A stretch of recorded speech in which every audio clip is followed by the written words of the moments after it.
La gran claridad de la Edad Media, de Gustav Cohen.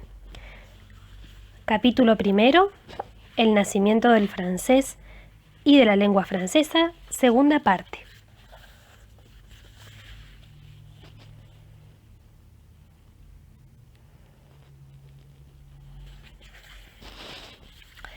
Se puede quizá nombrar a San Ambrosio, obispo de Milán, entre aquellos que han compuesto ritmos piadosos y, alejándose de la métrica latina, han adoptado el ritmo silábico y la rima, destinadas a ser las bases fundamentales de nuestra prosodia francesa y por consiguiente de nuestra poesía, de la que constituyen la materia.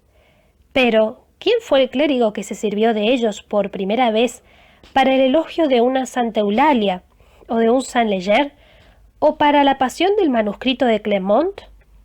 Nadie lo sabrá jamás. Sin embargo, el género debía ser fortuna y terminar en la segunda mitad del siglo siguiente, el XI, en un gran poema provenzal, la Chanson de Sainte-Foy.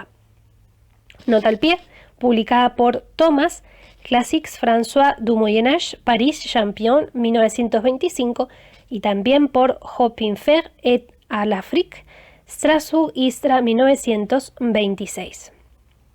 Y en un gran poema francés, la Chanson de Saint Alexis, escritos en estrofas de 5 decasílabos de asonancia única. Nota al pie. La asonancia es la homofonía o identidad de la única vocal acentuada. La rima es la homofonía de la vocal acentuada y de todos los sonidos que la siguen. Así, nuestra literatura se abre con grandes poemas religiosos exaltando esta fe que dominará toda la Edad Media, en sus poemas de piedra, de verbo y de pensamiento. Es algo que está dentro del orden. Es necesario aún agregar a aquellos, el Esponsus, que es también del siglo XI, el drama de las vírgenes prudentes y de las vírgenes locas, del cual volveremos a hablar más adelante. Se anuncia por él este formidable teatro religioso de la Edad Media, que, a través de una producción de 4 siglos, la caracteriza casi tanto y en el mismo sentido que sus catedrales. Agregada a esto la inspiración religiosa que es la de tantas de nuestras canciones de gesta, la comunión de Vivian sobre el campo de batalla o la de Rolando, y se comprenderá que la parte de la fe en la elaboración de nuestra primera literatura no es menor que en la constitución de la filosofía escolástica o de la escultura románica, de la pintura de los vitrales, desde el siglo XI, o de las miniaturas y de la música. Sin embargo, es necesario no fiarse demasiado de las apariencias y de los monumentos conservados, porque estos lo han sido siempre por los clérigos, casi los únicos detentadores de los pergaminos y escritores, los únicos que sabían leer y escribir, y los únicos que tenían en sus monasterios las arcas o cofres para conservar en seguridad los manuscritos y transmitírnoslos.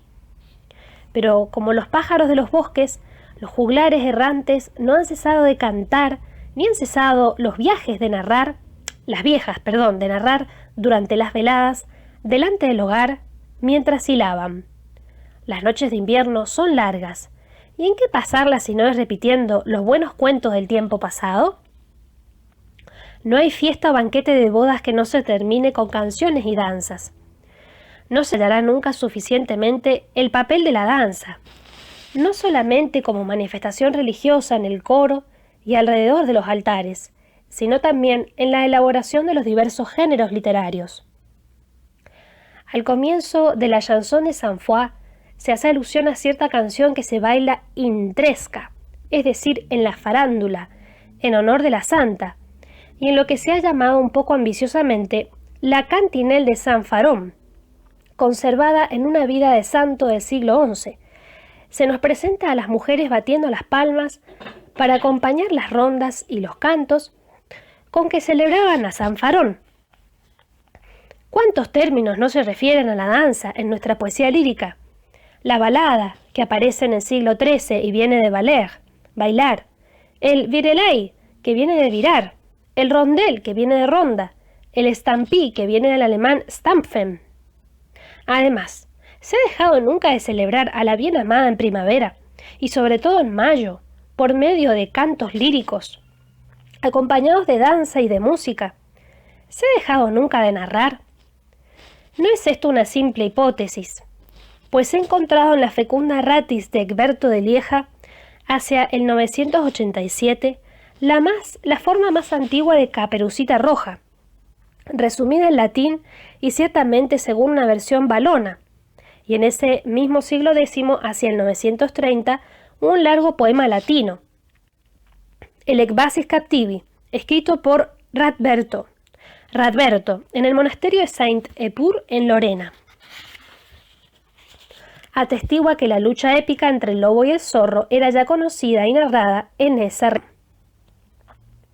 Teniendo en cuenta estos testimonios que el azar o la paciencia nos proporciona, es legítimo contar también con aquellos que se han perdido o reposan todavía en algún pergamino ignorado o incompletamente leído para obligarnos a suponer una vasta literatura oral, muy variada en sus temas y concebida naturalmente en lengua vulgar y en diversos dialectos, a fin de que tuviera acceso a numerosos auditorios nobles, burgueses y populares. Literatura oral no quiere decir que no haya sido escrita por aquel que la ha compuesto, sino solamente que ha sido confiada a la memoria y transmitida de la boca al oído. Tal es especialmente el caso de la canción de Gesta. Ya he citado la Cantinelle de Saint-Faron, que, como los versos conservados del poeta Saxo, atestigua la existencia del género. Pero es necesario destacar sobre todo ese fragmento en prosa latina conservado en La Haya, que es una especie de ejercicio escolar que resume una verdadera canción de Gesta de Guillermo, donde aparece ya Bertrand el Palatino y Guido el Niño, bajo el nombre de Guibelinus. Como según nuestro mejor experto, la escritura es de la primera mitad del siglo XI, no es dudoso que las canciones de Gesta del ciclo de Guillermo hayan sido cantadas ya entonces en lengua romance, pues no podría imaginarse su recitación sin melopea. Así, por lo menos desde el siglo X y en la primera mitad del XI, lo que se podría llamar el período románico, se puede entrever toda una literatura en lengua vulgar de inspiración religiosa, que en parte se ha conservado, y de inspiración profana, que está atestiguada. Además, es necesario tener en cuenta, en los orígenes de esta última, las fuentes latinas y germánicas, cuya imitación, consciente o no, ha podido obrar en la formación y el desenvolvimiento de los géneros. A este periodo corresponden, en el dominio de la arquitectura y de la escultura, las formas románicas, la evolución de la basílica carolingia, que era todavía redonda, hacia un plano que, a pesar de las numerosas absidiolas que rodean el coro, alarga la nave y la hace preceder de un nártex para cobijar a los peregrinos. Por allí se aproxima poco a poco a la forma crucial adoptada por la arquitectura del siglo XII y en la que se traduce ya el simbolismo medieval, el cual, si a veces ha sido exagerado, no deja sin embargo de existir, sino en el pensamiento de los constructores y los maestros artesanos, al menos en la voluntad de aquellos que los inspiran. Fin del capítulo primero. Nuestro próximo video o grabación será el capítulo 2, el siglo de la Génesis, de 1050 a 1150. Muchas gracias por haber escuchado.